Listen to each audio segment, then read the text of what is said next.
کیا وضو کے بغیر قرآن مجید پڑھنا اور قرآن مجید کے نسخے کو چھونا وہ جائز ہے؟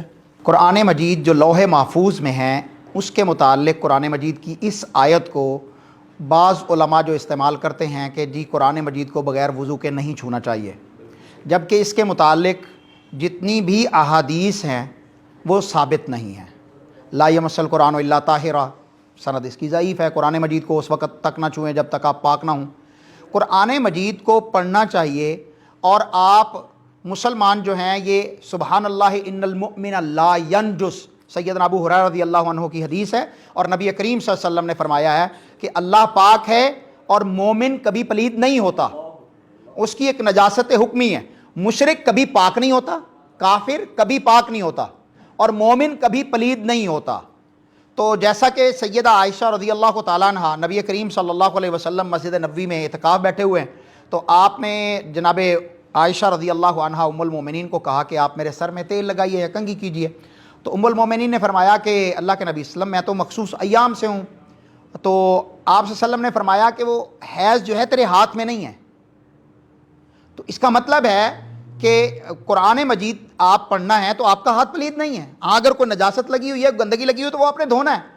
اگر انسان وضو سے نہیں ہے تو وہ قرآن مجید چھو بھی سکتا ہے، پڑھ بھی سکتا ہے، لیکن وہ پاک تو ہونا، اگر غسل اس پہ فرض ہے، غسل جنابت، تو وہ تو ہونا چاہیے۔ غسل جنابت تو وہ ایک علیحدہ چیز ہے، وہ فرض ہے اس کے اوپر نا۔ ٹھیک ہے، اگر غسل جنابت تو پھر قرآن مجید کو نہ چھوئے۔ غسل جنابت اگر اس پر فرض ہے تو وہ جو ہے وہ زبانی تو پڑھ سکتا ہے، لیکن اس کے مصحف کو، قرآن مجید کو وہ نہیں چھو سکتا۔ وہ اس کو چھو نہیں سکتا اس کو، اور زبانی پڑھ سکتا ہے۔ جی زبانی پڑھ سکتا ہے، کیونکہ رسول اللہ صلی اللہ علیہ وسلم کے متعلق آتا ہے کہ یذکر اللہ علی کل احیان، اللہ کے نبی صلی اللہ علیہ وسلم ہر لمحے ہر حال میں اللہ کا ذکر کیا کرتے تھے۔ ذکر تو مختلف، تو قرآن مجید ذکر ہے، قرآن مجید بھی اللہ تعالیٰ کا ذکر ہے۔ اب ہم نے کیا کیا کہ قرآن مجید کو غلافوں میں لپیٹ کے اس کو جو ہے وہ الماریوں کے اندر اور شیلفوں کے اندر رکھ دیا کہ کوئی پڑھے ہی نہ۔ اس قرآن مجید کو تو آپ کی جو ہے وہ بیڈ بک ہونا چاہیے تھا، آپ کی جو سونے والی چارپائی ہے یا آپ کا بستر ہے نا، اس پہ یہ کتاب ہونی چاہیے تھی کہ آپ اسے ہر وقت پڑھیں۔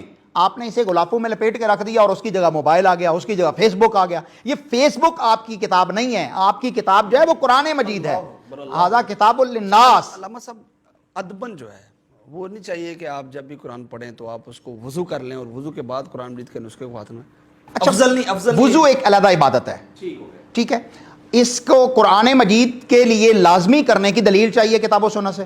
افضلیت میں ہو جائے گا ویسے اگر وضو کر کے پڑھتے میں کہہ رہا ہوں کہ پڑھنا چاہیے، بہتر ہے، لیکن اگر کوئی بندہ وضو میں نہیں ہے تو کیا وہ عبادت نہ کرے، قرآن نہ پڑھے؟ کوئی ایسی صحیح حدیث نہیں ہے جس میں اس کو منع کیا گیا ہو، پڑھ سکتا ہے، لیکن اگر وہ وضو کر کے پڑھے گا تو اسے زیادہ ثواب ملے گا۔ اگر بغیر وضو کے وہ قرآن کے مصحف کو اور آگ کو ہاتھ لگا سکتا ہے، لگا سکتا ہے، صفحے آگے پیچھے کر سکتا ہے۔ جی بالکل کر سکتا ہے، پڑھ سکتا ہے۔ ٹھیک ہو گیا جی۔ اب سب آپ کیا سمجھتے ہیں، قرآن مجید کو بغیر وضو کے پڑھنا، مصحف کو ہاتھ میں لینا اور اپنا اور آگ کو ہاتھ لگانا وہ جائز ہے کیا؟ بڑی ایک سوچی سمجھی سازش کے تحت قرآن مجید کو ہم سے دور کیا گیا ہے۔ موبائل ہمارے پاس آ گیا اور قرآن مجید ہم پاس نہیں رکھتے کہ ہم پاک نہیں ہیں، ناپاکی کی حالت میں ہیں، حالانکہ نبی علیہ الصلوۃ والسلام کی حدیث ہے کہ فرمایا کہ محمد جو ہے وہ پاک ہوتا ہے۔